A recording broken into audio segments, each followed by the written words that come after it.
Andrea, and in this video, I'm going to be speaking to us on a topic which I have captioned how to break free from self pity. And I want to begin by saying this: most people run from hardship not knowing it can be the very thing that carry them forward. As a matter of fact, I believe there is a reason why the word hardship has sheep in it. Because if you channel everything that is hard around you with the intention, it can transport you from pain to purpose. It can transport you from struggle to strength. And that's what I want to focus in this video on how you can break free from self-pity. You don't have to feel sorry for yourself. The key to becoming the person you have envisioned is by first breaking free from self-pity. Life is full of challenges, life is full of difficulties, but it nevertheless contains opportunities for each and every one of us. As a matter of fact, regardless of what you are going through, always remember this: the only permission you need to become all that you have envisioned is to be alive. That's the only permission. As long as you are alive, there is hope for you. It means it is a guarantee for you to become the person that you have envisioned. So don't let challenges to wear you down. Don't let difficulties to wear you down, knowing fully well that the only truth, the only thing you need to become all that you have envisioned is to be alive. The challenge with the self-pity is that when self-pity enters you, self-discipline exits. As a matter of fact, let me begin by saying this. The challenge with the self-pity, I believe self-pity is just wickedness against yourself. What self-pity does, it endeavors to convince them that you have done everything that needs to be done. And when self-pity enters you, self-discipline exits. And when self-discipline exits, it closes the door to self-development. And when the door to self-development has been closed, the end result is self-oppression. Self-oppression. And when tension increases, it brings about hypertension. And you wonder why most people in this generation are suffering from unnecessary blood pressure. It's because they have allowed self-pity to enter them, because they have allowed self-pity to break them. So how do you transcend the idea of breaking? How do you transcend the idea of self-pity? How do you transcend the idea of feeling sorry for yourself? Let us first recognize that the problem with most people is because they believe problems exist that they cannot control. And that's the real problem with most people, not the problem. They believe problems exist that they cannot control. And once you think that the problems that exist, you can't control them, you give your power away. You give your power away. You allow self-pity to whisper to you that, and you allow the pain to justify that you cannot become anything that you have envisioned. I remember a few years ago, a friend of mine lost his job. And I could tell on the phone, on the conversation that we had on the phone, that he was frustrated. So after with what I was doing, I rushed at his place. I got at his place and I found him listening to this song. I think most of you might know it. It says, "I'm walking away from troubles in my life. I'm walking away, or trying to find a better day." I'm not good with the song, but till this day, it still echoes. I found him listening to that song, and I went forth and I switched off the radio, and I told him, Like, man, you don't walk away from life challenges. You don't walk away from hardships. You don't walk away from failure. You move forward. You go forward. There are a lot of wars in this world. There are a lot of rejections. You are going to face a lot of rejections in this world, but they have no foundation. Every war, be it of lack of money or skill, it's just a war, but you can walk through it if you just keep moving forward. So you don't walk away from challenges, you face them head on. So it's important, guys, that you develop a vision of what you could be. Like, I'm going to share a few keys on how you can break free from self-pity. And the number one, ground yourself in your vision. Ground yourself in vision. Ground yourself in vision. Vision gives you direction, even in pain. There's a man I love most. Nelson Mandela is the man that I love most. I think if he was still alive, I would make sure that I meet him in person. And if you look at the life of Nelson Mandela, Nelson Mandela's vision or Nelson Mandela's dream took him to prison for 27 years. Do you know the only thing that kept Nelson Mandela sane? It was his vision. I believe the only thing that kept Nelson Mandela sane, it was his vision. So vision gives you direction even in pain. That picture that you have seen for your future, that's what it gives you the energy not to feel sorry for yourself, even in pain. I believe in those 27 years, man. Think about it. 27 years. 27 years is not 27 minutes, right? 27 years is not 27 hours. 27 good years in prison. And yet this man kept strong. He came back stronger than the time that they put him in prison. The only thing that was keeping Nelson Mandela sane, without any doubt, was his vision. So the first key to break free from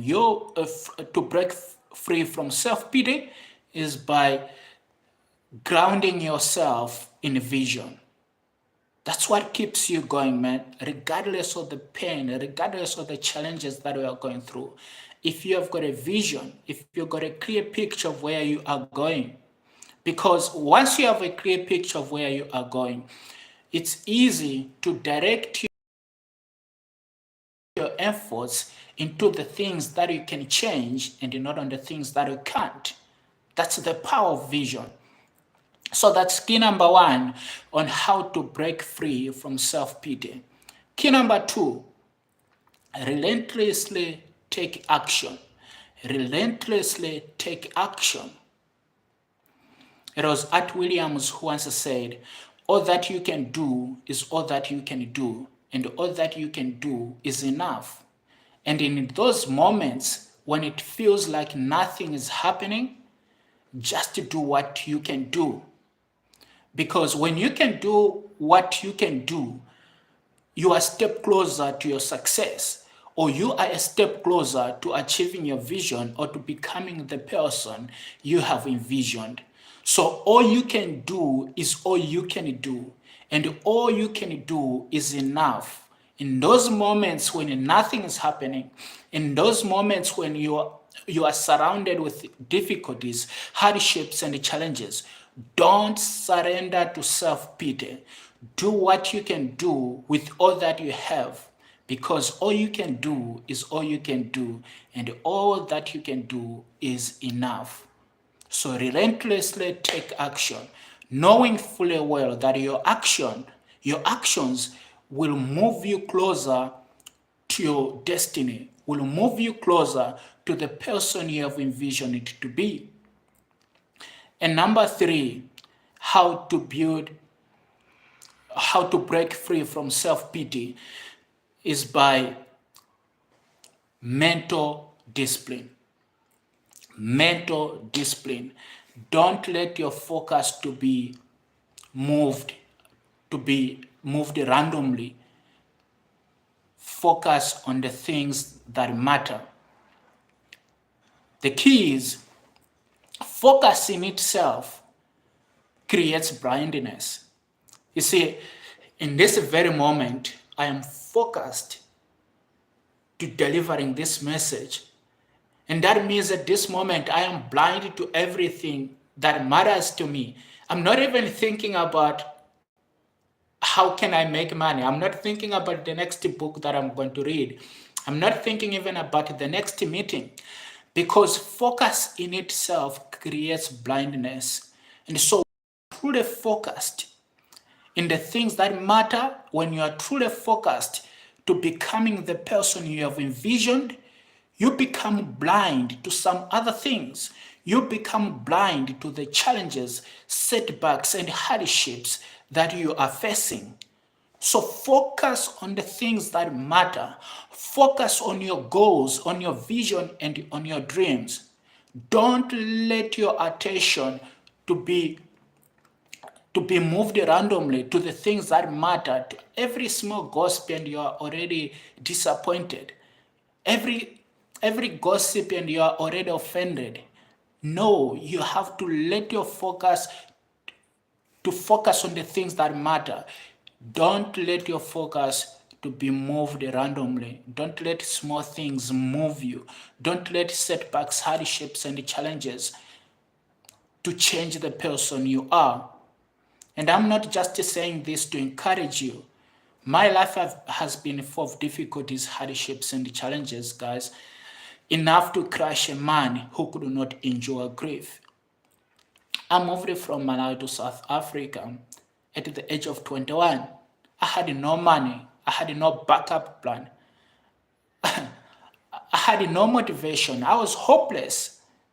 And I've come to realize that most people who commit suicide, they don't commit suicide because they are hopeless.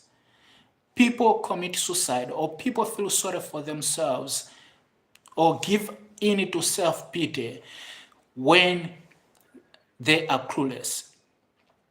When you can't photograph the next step, when you cannot photograph the next second and many seconds after it, it's easy to give in to self-pity. And I was hopeless when I moved to South Africa. My family was broke. Even though things were hard when I moved here, I couldn't even go back home because there was nothing to get back home to.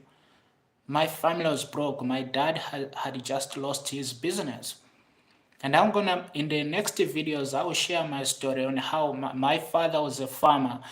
And in 2006, the tobacco market wasn't doing so well in Malawi. And he decided he was going to sell his tobacco in Zambia, but which was illegal though, because the government didn't allow farmers to sell their tobacco or their crops without the government's consent.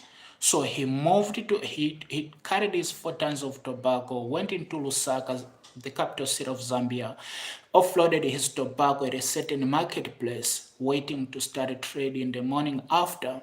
But that very same night, some guys set up a fire at the marketplace.